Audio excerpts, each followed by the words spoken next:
So for today's read aloud, for the KCS Storytime, we have a book entitled The Granddaughter Necklace by Sharon Dennis Wyeth and illustrated by Bagram Ibatuli.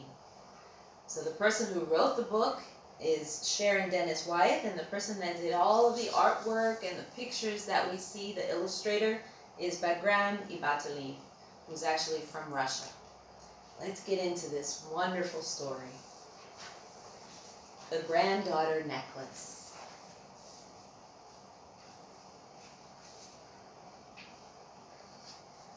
Once there was a girl named Frances who took a boat across the sea. Her mother gave her a glittering necklace that would belong to me someday.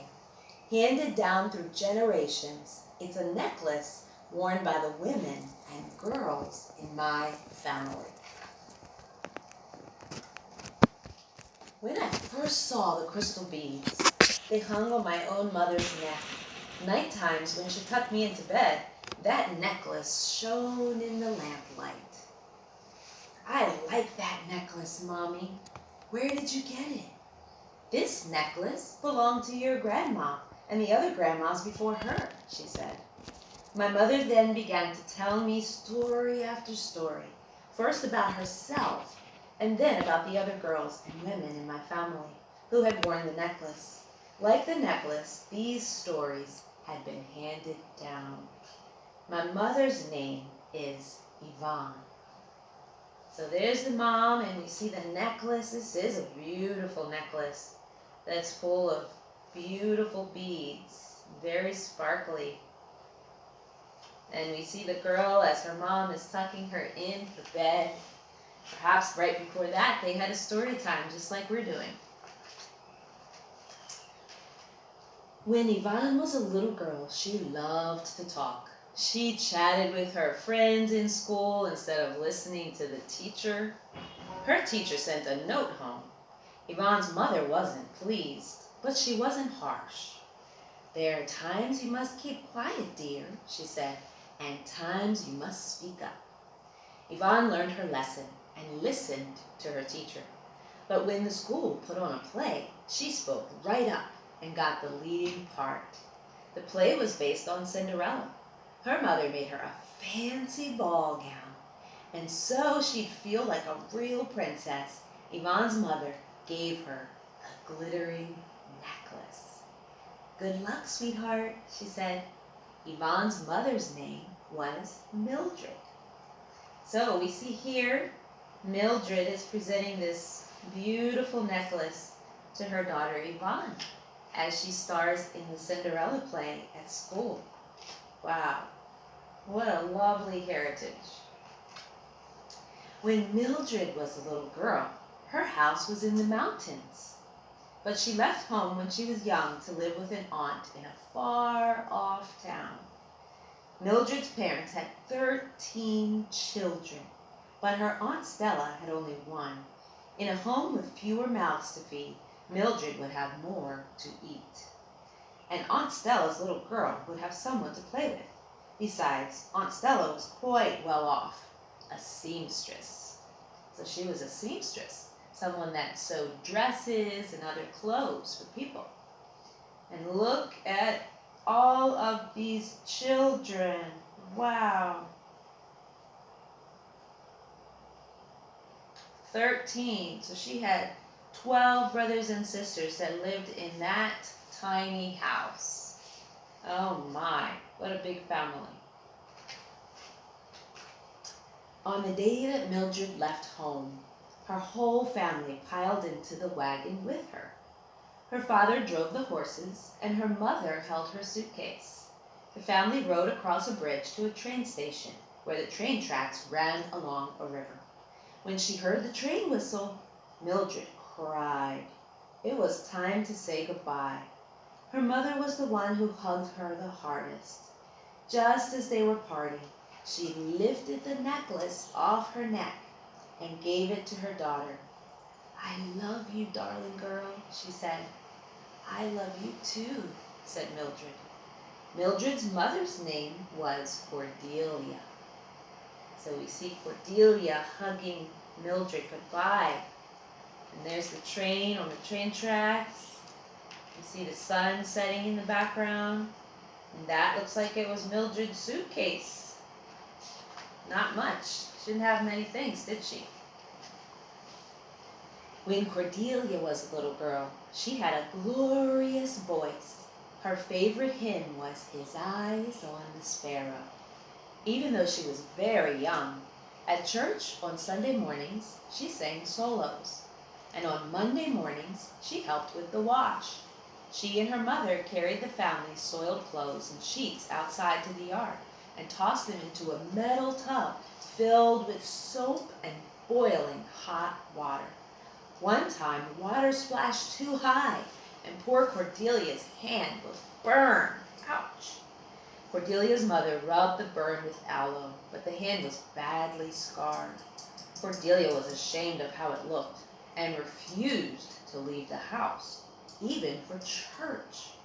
But then the special Sunday came when she would be baptized. So we see Cordelia, and she's helping her mother with the wash. And they have to wash all of these clothes in this basket. Her mother laid out a clean dress for her, and her father polished her shoes. Her mother brushed her hair for her section by section until it was all curled. But when it was time to leave, Cordelia dragged her feet. "If I go to be baptized, everyone will see the scar. The other girls and boys might call me ugly." Cordelia's mother gently took her daughter's injured hand and placed the crystal necklace in her palm. "That scar can't touch the beauty that's inside you. Cordelia, wear these beads, my angel.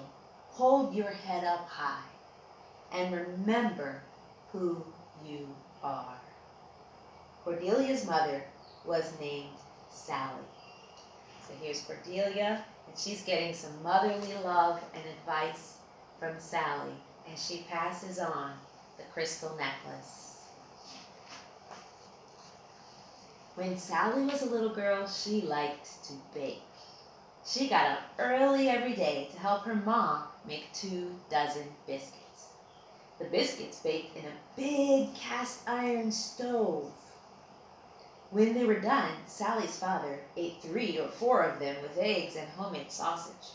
Sally and her mother each could easily eat 2, especially with fresh apple butter. As for the rest of the biscuits, they were left on the sill for lunch and supper.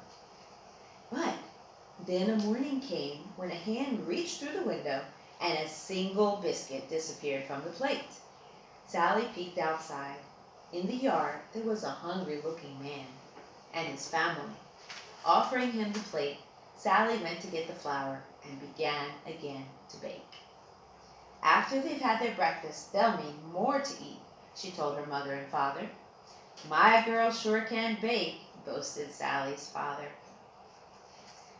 "What makes me glad," said Sally's mother, "is her great big heart." She hung the beads round Sally's neck. Sally's mother's name was Frances. So here we see Sally, and she's helping to bake biscuits. And then we see her mom, Frances. She's reaching into the big cast iron oven and taking out a tray of biscuits. Those biscuits look good. When Frances was a little girl, she lived in Ireland. After she came to America, she wound up on a farm. They say she met an older gentleman named Theodore on a rainy road. He helped her up onto his horse and invited her to his home, a farmhouse on a hill where he lived all by himself. They became a family and had a girl named Sally. They grew vegetables and flowers and raised chickens. They say that when folks stopped by their house, there was pound cake and an extra pipe, and that Frances was a good storyteller, and that she spoke with a brogue. As for the glittering necklace she once wore, it belongs to me now. It happened on the day I turned 16. My mother, brothers, and I were leaving for my party. It should have been a happy day, but I was feeling sad. Why are you unhappy? My mother asked. I didn't want to say, but she guessed it was about my dad. Since my parents had gotten a divorce, I didn't see my father much. On my big day, he wouldn't be with me. If your dad could see you now, he'd be very proud, said Mom. We walked out to the car. Happy birthday, sugar, she said, tossing me the necklace. I caught the beads in the air. But that's yours, I said. I've worn it all these years, said my mother. It's your turn now. After all, it's a granddaughter necklace. Why do you call it that? I asked. Because everyone who wears it is somebody's granddaughter, she said, with a laugh. As she fastened it around my neck, I lit up inside. So we could see her getting presented with the beautiful granddaughter necklace on her 16th birthday by her mama. And look at those beautiful flowers. Wow. I am Sharon, daughter of Yvonne. Yvonne was the daughter of Mildred. Mildred was the daughter of Cordelia, who was the daughter of Sally. Sally was the daughter of Frances, and Frances was the daughter of a woman whose name I have not yet discovered. I wish I knew who she was. I like to sing and cook. I grow roses in my garden. I write stories for a living, and now I have my own daughter. And we see Sharon there. We see her with a pile of books and a pad of paper, as perhaps she's writing her next story. My girl Georgia plays catch with her dad after school or goes for a ride on her bike. Sometimes we bake an apple pie to pack up for a family hike. But her favorite thing is music. She's quite good at piano. In fact, tomorrow is her big recital. I know that she'll be nervous, but she's also brave. I'll surprise her with the granddaughter necklace after she's through playing. I'm proud of you, I'll tell her. Not just now, but every day. This necklace says you're one of us and forever loved. Wow. So tomorrow Georgia will get the granddaughter necklace presented by her mom after her piano recital.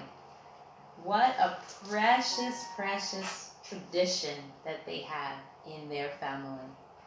So that is the end of our first story time with the granddaughter necklace. And please be sure to tune back in on our YouTube page on Kinshasa Christian School. And we hope that all of our friends and students and parents and teachers can join us for this activity and we can get back to the basics. Race to read. Please be sure to comment what books you are currently reading.